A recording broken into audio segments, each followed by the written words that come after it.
ಪನ್ನೀರ್ ಬಿರಿಯಾನಿ ಹೇಗೆ ಮಾಡೋದಂತ ನೋಡೋಣ. ತುಂಬ ಈಸಿಯಾಗಿ ಒಂದು ಬೌಲ್ಗೆ ಉಪ್ಪು, ಖಾರದ ಪುಡಿ, ಅರಿಶಿನ ಹಾಗೆ ಸ್ವಲ್ಪ ಮೊಸರು ಹಾಕಿ ಚೆನ್ನಾಗಿ ಮಿಕ್ಸ್ ಮಾಡಿ ಅದಕ್ಕೆ ಪನ್ನೀರ್ನ ಕ್ಯೂಬ್ಸ್ ಆಗಿ ಕಟ್ ಮಾಡಿರೋ ಅಂಥದ್ದನ್ನು ಹಾಕಿ ಮ್ಯಾರಿನೇಟ್ ಮಾಡಿ ಒಂದು 10-20 ಮಿನಿಟ್ಸು ಹಾಗೆ ಇಡಬೇಕು.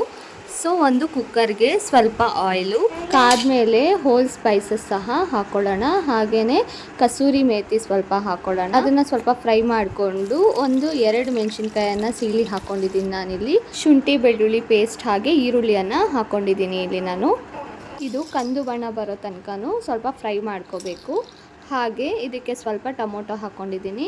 1 ಮೀಡಿಯಮ್ ಸೈಜ್ ಟೊಮೊಟೊ ಹಾಕಿದ್ದೀನಿ. ಹಾಗೆ ಕಟ್ ಮಾಡಿರೋ ಅಂತಹ ಕ್ಯಾಪ್ಸಿಕಮ್ನ ಹಾಕಿ ಸ್ವಲ್ಪ ಉಪ್ಪು ಹಾಕಿ ಹಾಗೆ 2 ಟೇಬಲ್ ಸ್ಪೂನ್ ಆಗೋಷ್ಟು ಖಾರದ ಪುಡಿ, ಒಂದು ಸ್ವಲ್ಪ ಅರಿಶಿನ, ಸ್ವಲ್ಪ ಗರಂ ಮಸಾಲ ಹಾಕಿ ಚೆನ್ನಾಗಿ ಮಿಕ್ಸ್ ಮಾಡ್ಕೊಳ್ಬೇಕು.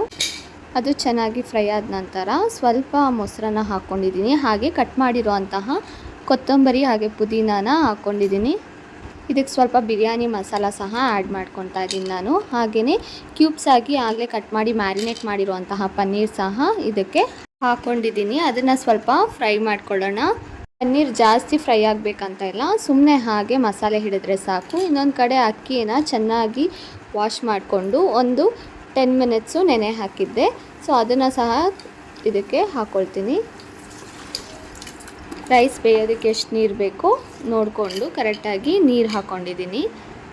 ಇದನ್ನು ನೀಟಾಗಿ ಮಿಕ್ಸ್ ಮಾಡಿಕೊಂಡು ಸ್ವಲ್ಪ ಹಚ್ಚಿರೋ ಅಂತಹ ಕೊತ್ತಂಬರಿ, ಬೇಕಾದರೆ 1 ಸ್ಪೂನ್ ಆಗೋಷ್ಟು ತುಪ್ಪವನ್ನು ಹಾಕ್ಕೊಂಡು ಲಿಡ್ ಕ್ಲೋಸ್ ಮಾಡಿಕೊಂಡ್ರೆ ಬಿಸಿ ಬಿಸಿ ಪನ್ನೀರ್ ಬಿರಿಯಾನಿ ರೆಡಿ ಆಗಿಬಿಡುತ್ತೆ. ತುಂಬ ಯಮ್ಮಿಯಾಗಿ ಈಸಿಯಾಗಿ ಬ್ರೇಕ್ಫಾಸ್ಟ್ಗೂ ಮಾಡ್ಬೋದು, ಇಲ್ಲಾಂದರೆ ಲಂಚ್ಗೆ ಸಹ ಮಾಡ್ಬೋದು.